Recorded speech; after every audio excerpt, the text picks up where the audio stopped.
Hello friends, आप देख रहे हैं चौबे स्टडी जोन। तो दोस्तों आज की इस वीडियो में हम लोग बात करने वाले हैं हिंदी के टॉपिक के बारे में, जो सामान्य हिंदी से जो प्रश्न पूछने वाला है और इसमें हम लोग को पासिंग मार्क्स लाना है। और इसके साथ ही साथ बात करेंगे कि हम लोग को कौन कौन से टॉपिक पढ़ना है, क्योंकि हिंदी में भी सिलेबस बहुत जाते हैं। अभी देखेंगे कि आपको एग्रीकल्चर में कितने ज़्यादा सिलेबस दिया हो, पार्ट 1 में, पार्ट 2 में, पेपर 1 पेपर 2 या पार्ट 1 पार्ट 2 बोलिए।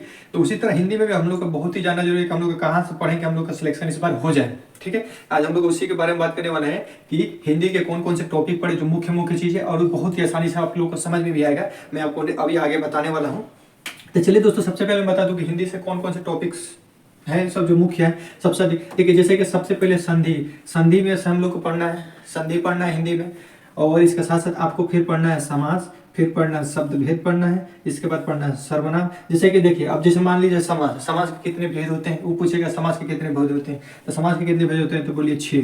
तो इसे लिखना है। संधि के कितने भेद होते हैं, मूल संधि का है, ठीक है, अयादि संधि का है, यण संधि का है। इस सभी चीजों को हम लोग को पता करना है। जैसे कि समास में पूछ देगा, ठीक है, तो ये चीज पूछेगा। इसके साथ साथ आपको ये सर्वनाम से पूछेगा, ठीक है। सर्वनाम से जैसे कि सर्वनाम में भी कई सारे उसकी भेद होती है, वो भी हम लोग पढ़ेंगे। इसके बाद लिंग पूछेगा, वचन और कारक पूछेगा। इससे दोस्तों एक क्वेश्चन आती है। और विशेषण से भी क्वेश्चन है, या क्रिया से भी आएगा, ठीक है। क्रिया के भी कई सारे भाग होते हैं, तो हम लोग को उस पर भी फोकस करनी है कि क्रिया के बारे में पढ़ना, विशेषण के बारे में पढ़ना। और देख दोस्तों, जितने सारे आपको टॉपिक देख रहा है ना, आपको मात्र मुश्किल से 10 से 15 दिनों के अंदर आपकी पूरी सिलेबस हिंदी की खत्म हो जाएगी।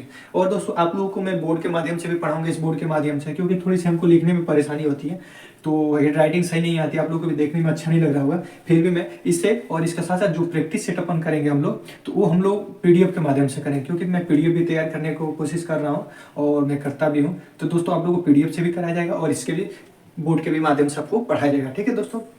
तो आप लोग इस चैनल पर नए हैं तो चैनल को लाइक सब्सक्राइब शेयर जरूर कर लीजिए। और आपको जितनी सारे आपको यहाँ क्लासेस मिलेगी, सब फ्री ऑफ कॉस्ट मिलेगी, आपको कोई एक्स्ट्रा चार्जेस नहीं देनी है, ठीक है। और अपने पास ऑल सब्जेक्ट का आपको क्लासेस यहाँ देखने को मिले, जैसे कि अपने पास जो जनरल साइंस से पूछेगा क्वेश्चन, जो जनरल नॉलेज से रिलेटेड क्वेश्चन अगर आता है, वो भी आपको कराया जाएगा। इसके साथ एग्रीकल्चर में जैसे एग्रोनॉमी, हार्टिकल्चर, प्लांट प्रोटेक्शन के साथ साथ आपको प्लांट पैथोलॉजी से पूछेगा, जेनेटिक्स से पूछेगा, एक्सटेंशन से पूछेगा, इकोनॉमिक्स से पूछेगा। तो ये जितने सारे सब्जेक्ट हैं, तो जितने पूछेगा क्वेश्चन, सभी सब्जेक्ट को आपको कंटिन्यू सिलेबस वाइज और टॉपिक वाइज आपको कराया जाएगा, ठीक है, सिलेबस के रिगार्डिंग।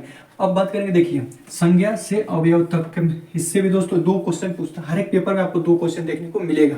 और आप लोग भी कंपटीशन इसके पहले दिए होंगे, तो आप लोग को पता होगा कि हिंदी में किस किस टॉपिक से पूछता है। फिर आपको पता चलेगा कि मैं कौन कौन से टॉपिक बता रहा हूँ और ये सही है, कितना सही है और कितना बेनिफिशियल अपने लिए, ये आप लोगों को भी पता होगा।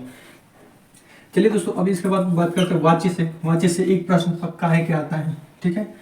और अपने काल से, ठीक है। अब जैसे कि काल में हो जाएगा प्रेजेंट, पास्ट, फ्यूचर हो जाता है। अब देखिए, प्रेजेंट के भी भेद होते हैं, उसके बाद पास्ट के भी भेद होते हैं, उसके बाद फ्यूचर के भी भेद होते हैं। तो इसको भी हम लोग पढ़ेंगे।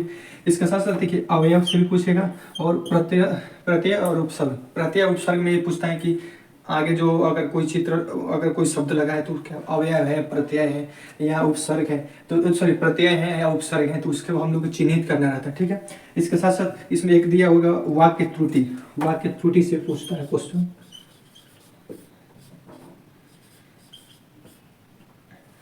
वाक्य त्रुटि से भी आपको क्वेश्चन देखने को मिलेगा। वाक्य त्रुटि से भी मिलेगा आपको, वाक्य शुद्धि से क्वेश्चन देखने को मिलेगा। तो दोस्तों, इतने सारे हम लोग शब्द को पढ़ेंगे। इसके बाद देखिए दोस्तों, इसमें अभी हम लोग पढ़ने वाले हैं। अब मैं आपको यहाँ से मिटाने वाला हूँ, ठीक है, आप लोगों को पता भी हो गया होगा।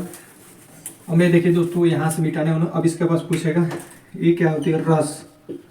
रस के बारे में पूछता है, रस हो जाएगा। और ये हो जाएगा छंद, छंद। और ये हो जाएगा अलंकार, अलंकार। ये तीनों से दोस्तों आपको अलग अलग करके, आपको इसमें से जो रस से है 2 क्वेश्चन आती है, अलंकार से 2 क्वेश्चन देखने को मिलेगा, छंद से 1, जैसे दोहा, सवैया, सरोठा, छप्पय, ठीक है। ये सभी चीज़ों के बारे में पढ़ना पड़ता है, अलंकार पढ़ना पड़ता है। कौन सा अलंकार है, विभावना है, ये सब चीज़ों अलंकार को, रूपक अलंकार है, अभिव्यक्ति अलंकार है, ठीक है। तो ये सारे पढ़ेंगे, इसके भी टाइप होते हैं, ठीक। अब जैसे रस में पढ़ेगा, कौन से रस है, ठीक है। रस के भी बारे में पढ़ेंगे, रस में कौन कौन सा भेद होता है, उसकी कितनी सारी प्रक्रियाएं होती हैं। इसके साथ साथ हम लोगों को एक और पढ़ना है दोस्तों, जिसमें हम लोग को शब्दों को शुद्धि करते हैं। शब्दों को शुद्धि मतलब कि अगर गलत उसमें शब्द देगा, उसमें शुद्ध करना है कि कौन सा शब्द डाला जाएगा कि वो प्रश्न सही हो जाएगा। तो इसके बारे में भी पढ़ना है। तो चलिए दोस्तों, मैं आज इतना ही हम लोग बात करने वाले हैं। आप लोगों को सिलेबस भी पता चल गया और इसका हम लोग कल से क्लासेस करने वाले हैं। तो आप लोग इस चैनल पर नए थे तो चैनल को लाइक सब्सक्राइब शेयर जरूर कर लीजिए। चलिए, मिलते हैं नेक्स्ट वीडियो में, तब तक के लिए धन्यवाद दोस्तों। जय हिंद दोस्तों।